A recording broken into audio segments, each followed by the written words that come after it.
بسم اللہ الرحمن الرحیم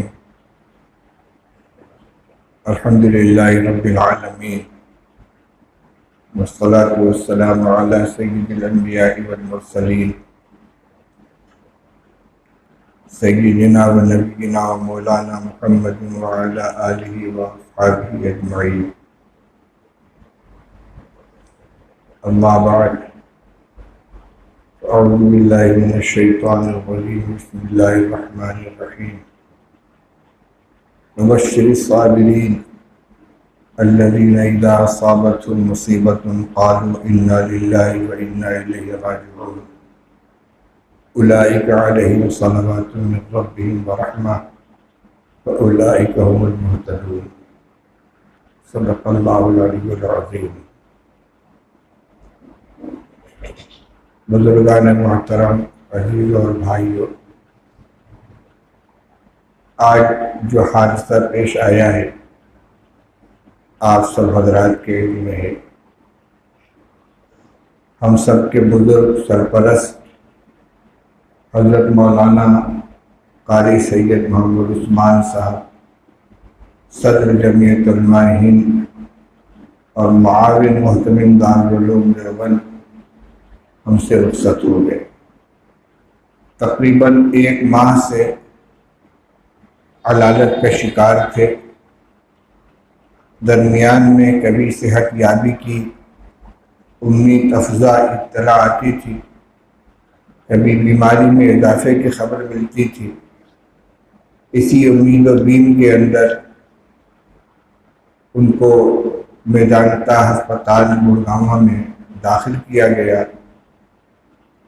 اور وہاں بھی جانچ میں کووڈ کی جو رپورٹ آئی وہ نگیٹو تھی، لیکن تکلیف بہت تھی اور حالت خراب ہوتی جا رہی تھی.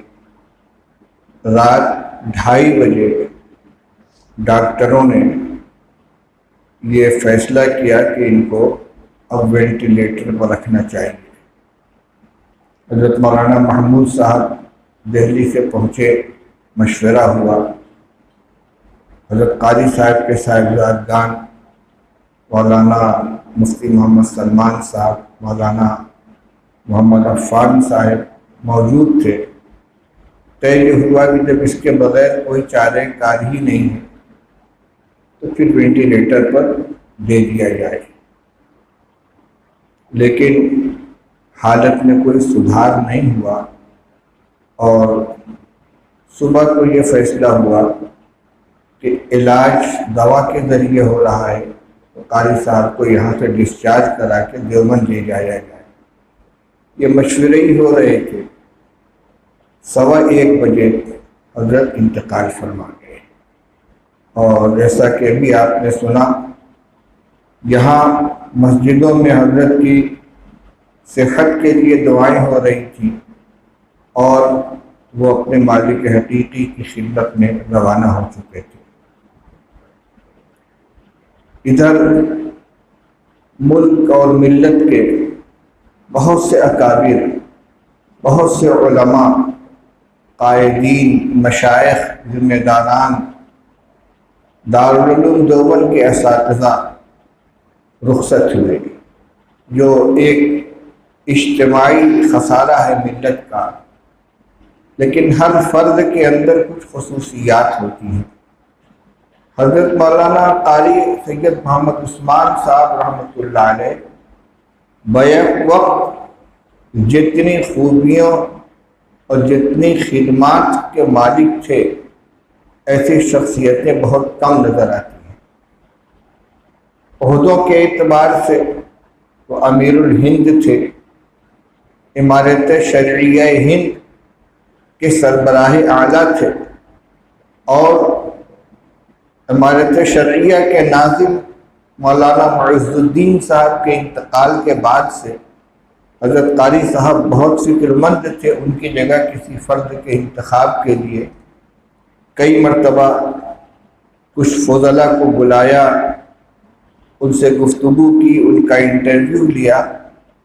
ابھی اس کا کوئی فیصلہ نہیں کر پائے تھے. عارضی طور پر اس کا چارج دفتر میں غالباً مولوی عبد الملک کو دے دیا گیا، لیکن کیا معلوم تھا کہ ناظم کے انتخاب سے پہلے خود حضرت امیر الہند رخصت ہو جائیں گے۔ جمعیت علماء ہند کی صدارت کا عہدہ جن نازک حالات کے اندر قاری صاحب نے سنبھالا اور جس خوبی کے ساتھ جماعت کو لے کر چلے، جماعت سے وابستہ تمام حضرات اس سے واقف ہیں۔ دارالعلوم دیوبند کے وہ انتہائی مقبول اور باصلاحیت اساتذہ میں شمار کیے جاتے تھے۔ سن 1982 میں دارالعلوم میں بحیثیت مدرس وہ آئے ہیں۔ سن 1965 میں ان کی فراغت ہوئی ہے۔ میرا زمانہ تعلیم علمی وہی ہے۔ میں سن 1962 میں دارالعلوم میں داخل ہو چکا تھا۔ میری داخلے کے تیسرے سال حضرت دور حدیث میں شامل تھے اور ہمارے بنارس کے مرحوم مولانا محمد یونس صاحب ان کے ہمدرس تھے۔ فراغت کے بعد جامعہ قاسمیہ گیا میں مدرس بن کر گئے، جو حضرت مولانا قاری فخر الدین صاحب کا مدرسہ تھا، جو حضرت مدنی رحمۃ اللہ علیہ کے اجل خلفاء میں تھے۔ 5 سال وہاں گزارے، پھر جامع مسجد امروہہ کے مدرسے میں تشریف لائے، 11 سال وہاں خدمت کی، پھر دارالعلوم کے اندر آ گئے۔ طالب علمی کے زمانے میں بھی بہت نمایاں تھے، انتہائی سنجیدہ، باوقار، طلبہ کے درمیان محبوب۔ میرے اور ان کے درجہ تعلیم میں اگرچہ فرق تھا، لیکن ہمارے استاد حضرت مولانا وحید الزماں صاحب کیرانوی رحمۃ اللہ علیہ نے عربی ادب کے طلبہ کے لیے جو انجمن قائم کی تھی الناج الادبی، اس میں مختلف درجات کے طلبہ شریک رہتے تھے اور اپنی اپنی ذمہ داریاں نبھاتے تھے۔ میں بھی اس میں شریک تھا، معتمد کی ذمہ داری تھی، بعض پرچوں کی ادارت بھی تھی۔ قاری صاحب نے طلبہ کی تربیت کے لیے بڑے عجیب عجیب نظام چلا رکھے تھے۔ اس میں ایک شعبہ تھا شعبہ قضا، کہ اگر الناجی سے وابستہ طلبہ کے درمیان کسی طرح کا نزاع پیدا ہو تو بجائے اس کے کہ وہ آپس میں الجھیں، سیدھے الناجی کی طرف سے متعین کردہ جو قاضی ہوں ان کے پاس آئیں اور آ کر اپنا مرافعہ پیش کریں، اور پھر وہ تحقیقات کے بعد مناسب فیصلہ کریں۔ حضرت قاضی صاحب قاری سید محمد عثمان صاحب رحمۃ اللہ علیہ کو مولانا وحید الزماں صاحب نے النادی کے اندر قاضی متعین کیا تھا، اور مولانا فیض الحسین صاحب جموی جو اس وقت طالب علم تھے، بعد میں دارالعلوم کے استاد ہوئے، ان کو قاضی القضات متعین کیا۔ النادی کے تمام پروگراموں میں قاضی صاحب، حضرت قاری صاحب بہت دلچسپی کے ساتھ حصہ لیتے تھے اور عربی زبان و ادب کے ممتاز طلبہ میں شمار کیے جاتے تھے، اور یہ ان کا فن اور ترقی کرتا گیا، یہاں تک کہ سن 1382 میں جب دارالعلوم میں تشریف لائے ہیں تو اس وقت سے لے کر اخیر تک شعبہ تکمیل ادب کے اسباق قاری صاحب سے متعلق رہتے تھے۔ اس کے علاوہ غالباً سن 1999 میں حضرت قاری صاحب کو حضرت مولانا محبوب الرحمن صاحب رحمۃ اللہ علیہ کے زمانے میں نائب مہتمم بنایا گیا، اور بڑی کامیابی کے ساتھ انہوں نے یہ خدمت انجام دی۔ یہ سلسلہ 2008 تک چلتا رہا۔ پھر جمعیت علماء ہند کا تنازع سامنے آیا، دارالعلوم کے مجلس عاملہ کے فیصلے کی وجہ سے حضرت قاری صاحب اور حضرت مولانا ارشد صاحب مدنی، ایک رحمت اللہ علیہ ایک زید مجدہ، یہ دونوں اپنے اپنے عہدوں سے سلوک دوش ہو گئے۔ اب الحمدللہ حالات بدل گئے ہیں اور دونوں دارالعلوم کے اندر عہدوں کے اوپر واپس آ چکے ہیں۔ تو اس وقت 2008 میں قاری صاحب ناظم نائب محتمم کے عہدے سے مستعفی ہو گئے تھے۔ اس سے پہلے کبھی ناظم دارالقامہ، کبھی ناظم تعلیمات کے عہدے پر رہے، اور جس شعبے کے اندر رہے بہت کامیاب انہوں نے ذمہ داری کو انجام دیا۔ ادھر میرا بہت دنوں سے یہ مطالبہ تھا کہ اہتمام کی ذمہ داری بہت بھاری محسوس ہوتی ہے، مجھے کوئی معاون دیا جائے۔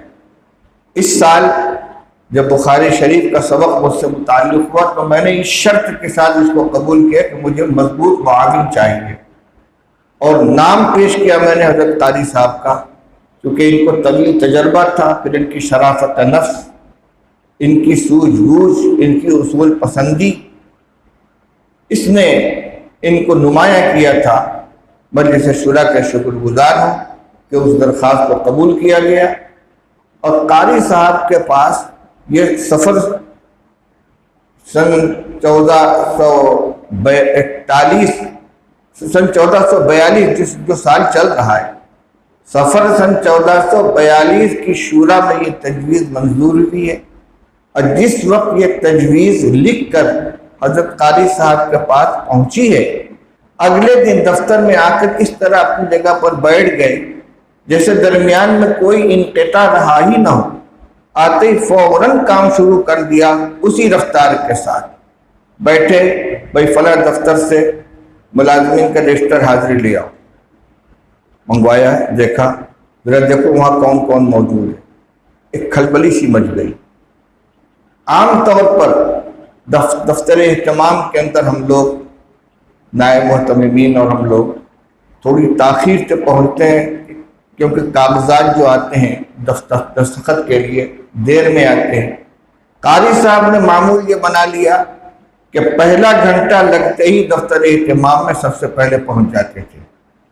جب معاون محتمم سب سے پہلے آ کر بیٹھیں گے تو سارا عملہ اٹینشن ہو جائے گا۔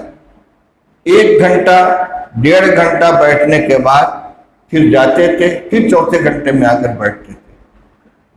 عجیب صلاحیت تھی۔ ایک خاص چیز یہ دیکھی کہ کام کی کثرت سے کبھی نہیں گھبراتے، اتنے کام اپنے ذمے قاری صاحب نے لاد رکھے تھے اور کوئی ان کو اس کی وجہ سے الجھن نہیں ہوتی تھی۔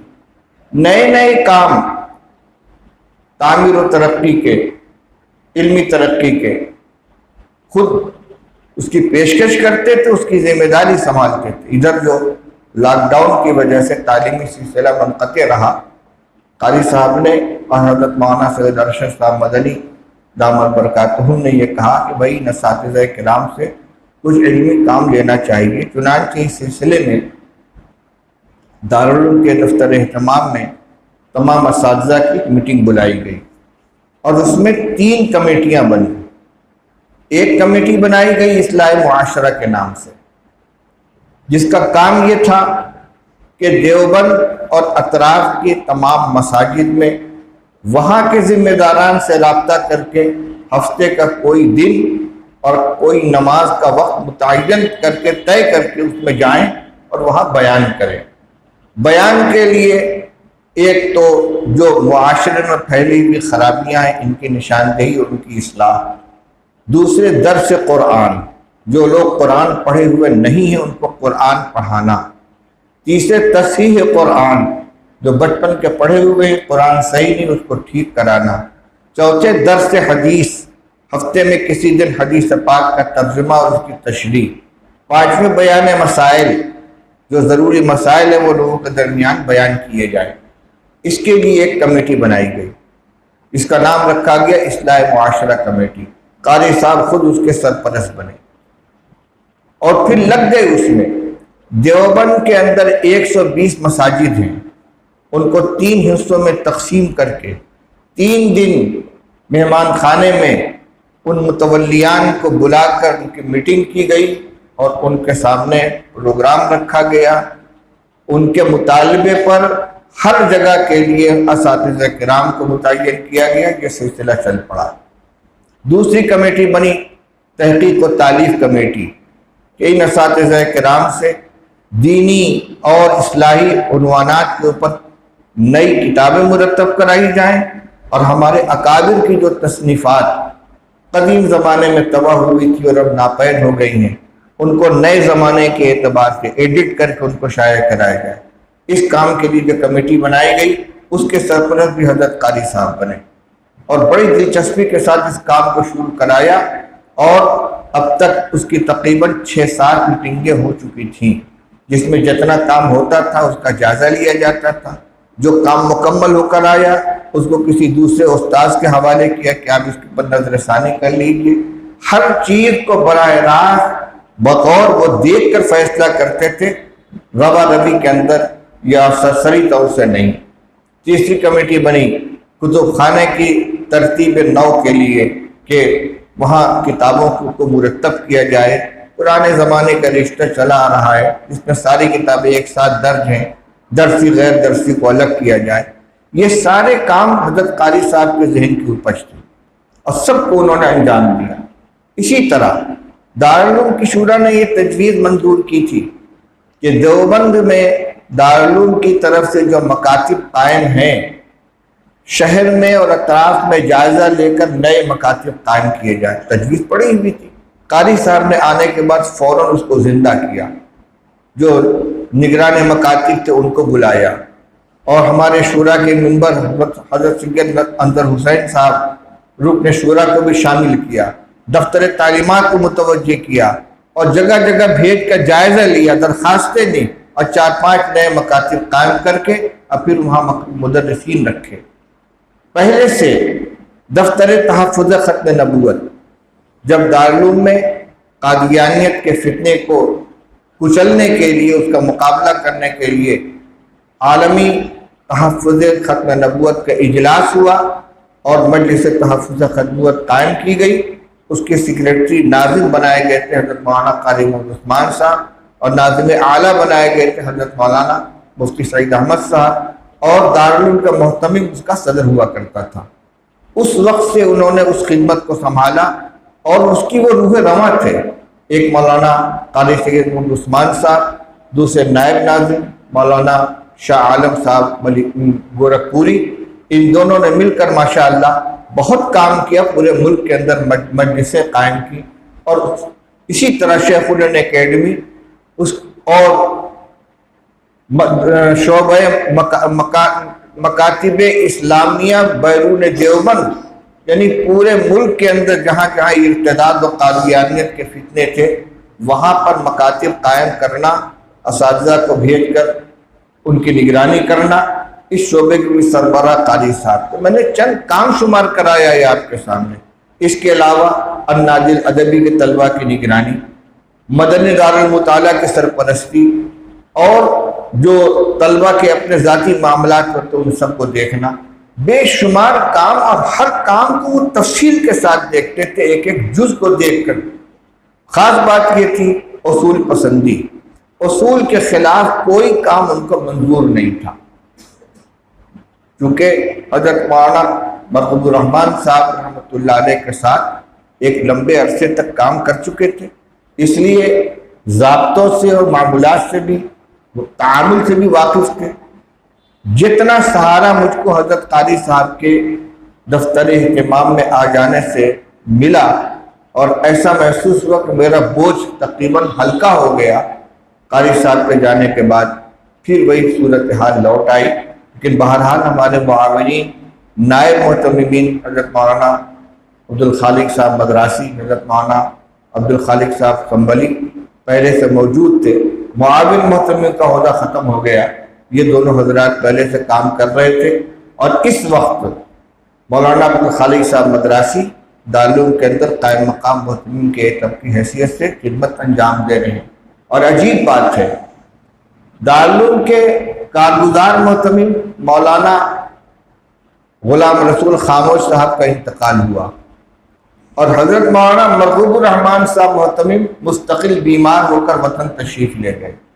تقریباً 2 مہینے کا عرصہ اس طرح گزرا کہ دارالعلوم کے انتظام کی ساری ذمہ داری مولانا عبدالخالق صاحب مدراسی نے سنبھالی۔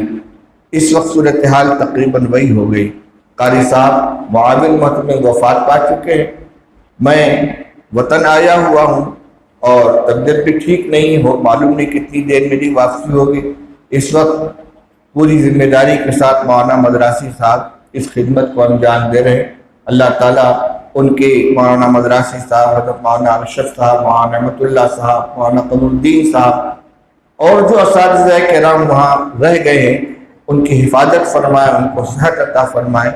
بہرحال عربی کا ایک شعر ہے، وما کان قیس حلقہ حلق واحد ولکنہ بنیان قوم تہدما، کہ قیس کی وفات تنہا قیس کی وفات نہیں ہے بلکہ ایک قوم کی عمارت منہدم ہو گئی۔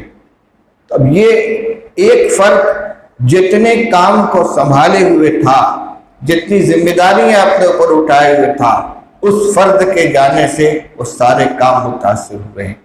اس لیے کہا تو جاتا ہے کہ اللہ تعالیٰ نعم البدل عطا فرمائے، لیکن ظاہر اسباب کے اعتبار سے ہر فرد کا نعم البدل ملنا مشکل ہوتا ہے۔ یہ تو حالات ہمارے اوپر گزر گئے۔ مولانا محمد قاسم صاحب نے ابھی اپنے تعزیتی تاثرات کے اخیر میں یہ بات کہی کہ ہمیں کیا کرنا چاہیے۔ تو بھئی کرنے کی بات یہ ہے کہ دنیا کا یہ دستور ہے کہ کبرنا موت الکبرا، بڑوں کی موت نے ہمیں بڑا بنا دیا۔ خاندانوں میں بھی یہی ہوتا ہے، دادا کا انتقال ہوا، ابا ان کی جگہ پر آ گئے، ابا کی جگہ پر بیٹا آ گیا، یہ آج کے بچے کل کے باپ بنیں گے اور پھر یہی گھر کے سربراہ بنیں گے۔ کاروبار میں یہی ہوتا ہے، خاندان میں یہی ہوتا ہے، کاروبار میں یہی ہوتا ہے، فیملی میں یہی ہوتا ہے کہ جب اوپر والا چلا جاتا ہے تو نیچے والوں کے اوپر ذمہ داری آتی ہے، اس ذمہ داری کو سنبھالتے ہیں۔ یہی معاملہ خدمت خلق اور دین کے کاموں کے اندر بھی ہے۔ بڑے ہمیشہ نہیں رہتے، ہر آنے والا جانے ہی کے لیے آتا ہے، اس لیے ان کے کام کو اپنے لیے مشعل راہ بنا کر، ان کی خدمات کو اپنے لیے رہنما بنا کر، اسی حوصلے اور جذبے کے ساتھ جو پسماندگان رہ گئے ان کو آگے بڑھنا چاہیے۔ پسماندگان صرف اولاد کو نہیں کہتے بلکہ تمام وہ لوگ کہ جو ان سے وابستہ تھے، ان سے جڑے ہوئے تھے کسی حیثیت سے، وہ سب ان کے پسماندگان ہیں۔ پسماندگان کے معنی پیچھے رہ جانے والے ہیں، ہم سب پسماندگان ہیں۔ اس لیے بڑوں کے کارناموں کو، ان کی خدمات کو دیکھیں اور اس سے روشنی حاصل کریں، کام کا اپنے اندر حوصلہ پیدا کریں اور ہمت کے ساتھ آگے بڑھیں۔ دوسری چیز یہ کہ ہر فرد کی موت اپنی موت کو یاد دلاتی ہے۔ مدینہ طیبہ میں جب ہجرت کر کے مہاجرین تشریف لے آئے ہیں تو اس وقت وہاں وبائی بخار کی بہت شدت تھی، بہت زیادہ بخار آ رہا تھا لوگوں کو۔ حضرت ابوبکر رضی اللہ تعالیٰ عنہ بھی بخار میں مبتلا تھے، تو وہ شعر پڑھتے تھے، کل امرئ مصبح فی اہلہ والموت ادنی من شراک نعلہ۔ ہر آدمی کو صبح کے وقت گھر میں صبح بخیر کی دعا دی جاتی ہے، حالانکہ موت اس کے جوتے کے تسمے سے زیادہ قریب ہوتی ہے۔ یعنی آدمی کو دعا دی جاتی ہے تمہاری صبح بخیر ہو، لیکن مقدر میں یہ لکھا ہوا ہے کہ اس کی موت آنے والی ہے۔ تو کس وقت کس کی موت آ جائے گی کچھ خبر نہیں۔ حضرت بلال رضی اللہ تعالیٰ عنہ اسی بخار میں مبتلا تھے، وہ بھی عربی کا شعر پڑھتے تھے، الا لیت شعری هل ابیتن لیلۃ بواد وحولی اذ خر وطفیل وحولی اذ خر وجلیل وهل اردن یوما میاہ مجنۃ۔ ان کا مطلب یہ تھا کہ کیا مجھے یہ کوئی بتائے گا، الا لیت شعری هل ابیتن لیلۃ بواد وحولی اذ خر وجلیل، کیا مجھے کوئی بتائے گا کہ مجھے کوئی ایسی رات میسر آئے گی جب میں مکہ کے وادی اسخر اور وادی جلیل کے اطراف میں رہوں گا، وحل اریدن یومن میاہ مجنۃ، اور کیا میں کبھی مجنہ پانی کے گھاٹ پر پہنچوں گا، وحل یبدون لی شامۃ وطفیل، اور کیا کبھی شامہ اور طفیل نامی پہاڑیاں مجھے نظر آئیں گی۔ رسول اللہ صلی اللہ علیہ وسلم نے ان حالات کو دیکھ کر دعا کی کہ اللہ مدینہ کی وبا کو جحفہ منتقل فرما دے۔ چنانچہ آپ کی دعا قبول ہوئی اور مدینہ کی فضا انتہائی پاک صاف ہو گئی۔ میں تو وہ شعر سنا رہا تھا حضرت صدیق اکبر رضی اللہ عنہ کا کہ ہمیں صبح بخیر کی دعا دی جاتی ہے اور موت ہماری لکھی ہوئی ہے۔ حضرت عمر رضی اللہ تعالیٰ عنہ پڑھا کرتے تھے کہ کل یوم یقال مات فلان ولا بد ان یقال یوما مات عمر۔ روزانہ اعلان ہوتا ہے کہ آج فلاں کا انتقال ہو گیا، یقینی طور سے ایک دن یہ بھی اعلان ہوگا کہ عمر کا انتقال ہو گیا۔ یہ حادثات اور یہ وفات کی خبریں ہمیں اپنی موت کی یاد دلاتی ہیں۔ حضرت شیخ رحمۃ اللہ علیہ نے فضائل کے رسالے میں واقعہ لکھا، موت کی یاد ان کا رسالہ ہے، غالباً ذوالنون مصری رحمۃ اللہ علیہ کا واقعہ ہے کہ ایک جنازہ جا رہا تھا، کسی نے پوچھا کس کا جنازہ ہے؟ انہوں نے کہا تمہارا جنازہ ہے۔ اس کے بعد کہا کہ اگر تمہیں یہ بات ناگوار ہو تو میرا جنازہ ہے۔ مطلب کیا تھا؟ ان جنازوں کو دیکھ کر اپنی موت کو یاد کرو۔ بھئی یہ جو حادثات ہو رہے ہیں اس میں سن رسیدہ معمر لوگ بھی ہیں، بیماریوں سے نبردآزما ہو کر وقت گزار کر جانے والے بھی ہیں، اور اچانک انتقال کرنے والے بھی ہیں، چند دنوں کی بیماری میں جانے والے بھی ہیں۔ اور یہ تو ہمارا عقیدہ ہے اور بنیادی عقیدہ ہے کہ چاہے آدمی کسی حادثے کا شکار ہو کر مرے، بیماری میں مرے، ایکسیڈنٹ میں انتقال ہو جائے اس کا، اچانک موت آ جائے، یا طویل عرصے تک بستر پر رہنے کے بعد انتقال کرے، ہر ایک اپنے وقت پر مرتا ہے۔ یعنی اللہ کی طرف سے اس کے مرنے کا وہی وقت متعین ہے۔ اس لیے ایسا نہیں ہے کہ اگر وبا نہ ہوتی یہ سارے لوگ جو دنیا سے چلے گئے یہ چل پھر رہے ہوتے، ان کا وقت یہی طے تھا اللہ کے یہاں، اسی وقت پر ان کو جانا تھا۔ اسی لیے حدیث پاک میں فرمایا گیا ہے کہ آدمی تدبیر سب کچھ کرے، لیکن جب کوئی حادثہ پیش آ جائے تو یہ ہرگز نہ کہے کہ لو فعلت کذا لکان کذا، اگر یوں کرتے تو یوں ہو جاتا، بلکہ یوں کہے کہ قدر اللہ وما شاء کان، اللہ نے یہی مقدر کیا تھا اور جو اللہ نے طے کیا تھا وہ ہو کر رہا۔ تو ہم سب کی جو یہاں بیٹھے ہوئے ہیں ہر ایک کی موت کا وقت اللہ کے علم میں متعین ہے، اور ہر ایک کو اپنے وقت پر جانا ہے، اور کسی کو نہیں معلوم کہ کب موت آئے گی، کہاں موت آئے گی۔ وما تدری نفس بأی ارض تموت، کسی کو خبر نہیں کہ کس سرزمین پر موت آئے گی۔ موت آئے گی، تلاش کر کے ہم کو لے جائے گی۔ مولانا روم رحمۃ اللہ علیہ نے مثنوی میں قصہ لکھا ہے، حضرت سلیمان علیہ السلام کے دربار میں ایک شخص بیٹھا ہوا تھا، ایک اجنبی اس کو گھور رہا تھا بار بار۔ اب کوئی کسی کو گھورے تو اس کو وحشت ہوتی ہے، جب اس کی نظر اس سے ملتی تو دیکھتا ہے یہ مجھے گھور رہا ہے۔ اس نے حضرت سلیمان علیہ السلام سے کہا حضرت ہوا کو حکم دیجئے کہ مجھ کو ہندوستان کے فلاں شہر میں پہنچا دیں۔ حضرت سلیمان علیہ السلام کی حکومت ہوا پر بھی تھی، ہوا کو حکم دیا کہ اس کو فلاں شہر میں اس کے مکان پر پہنچا دو۔ چنانچہ لمحوں کے اندر وہ پہنچ گیا۔ یہاں پہنچا تو وہ اجنبی یہاں موجود تھا جو اس کو وہاں گھور رہا تھا۔ اب یہ دیکھ کر گھبرایا کہ تم کون؟ کہ میں ملک الموت ہوں، مجھے یہاں پہ تمہاری روح قبض کرنے کا اس وقت میں حکم تھا اور تم وہاں بیٹھے ہوئے تھے۔ میں حیران تھا کہ تمہاری روح میں ہندوستان کے فلاں شہر میں کیسے قبض کروں گا، تم تو یہاں بیٹھے ہوئے ہو۔ جگہ بھی متعین، وقت بھی متعین۔ خود اس نے اپنی موت کو دعوت دی، درخواست کر کے کہ مجھ کو میرے وطن کے اندر پہنچا دیا جائے۔ قرآن میں اللہ تعالیٰ نے جگہ جگہ یہ بات ارشاد فرمائی ہے، وَلَوْ كُنْتُمْ فِي بُرُوجٍ مُشَيَّدَةٍ، اگر تم مضبوط قلعوں کے اندر بھی اپنے آپ کو قید کر لو گے تو موت تمہاری وہاں پہنچ جائے گی۔ اس لیے حالات جو آ رہے ہیں بہرحال ان کی وجہ سے صدمات ہوتے ہیں، لیکن ہر موت اپنے وقت پر آتی ہے، اپنی جگہ پر آتی ہے، اور جیسے لکھی ویسے ہی آتی ہے۔ ہماری موت اللہ نے کیسے لکھ رکھی ہے، کب لکھ رکھی ہے، کہاں لکھ رکھی ہے، کن حالات میں لکھ رکھی ہے۔ اچھی موت کی دعا مانگے، اللہ تعالیٰ سوء خاتمہ سے ہماری حفاظت فرمائے، ایمان پہ ہم دنیا سے جائیں، اللہ کی اطاعت کرتے ہوئے جائیں، اور اس طرح جائیں جیسے شیخ سعدی رحمۃ اللہ علیہ نے کہا تھا کہ عجیب بات کہی ہے، یادداری کہ وقت زادن تو ہم خندہ بدند تو گریاں، یادداری کہ وقت زادن تو ہم خندہ شدن، ہم خندہ بدند تو گریاں، ہم چنازی کہ وقت مردن تو ہم گریاں شمند تو خندہ۔ فرماتے ہیں کچھ یاد ہے، پتہ ہے جب تم پیدا ہوئے تھے تو سب لوگ ہنس رہے تھے، خوشیاں منا رہے، تم رو رہے تھے، بچہ جب پیدا ہوتا ہے تو رونا اس کی صحت کی علامت ہے. اگر پیدائش کے وقت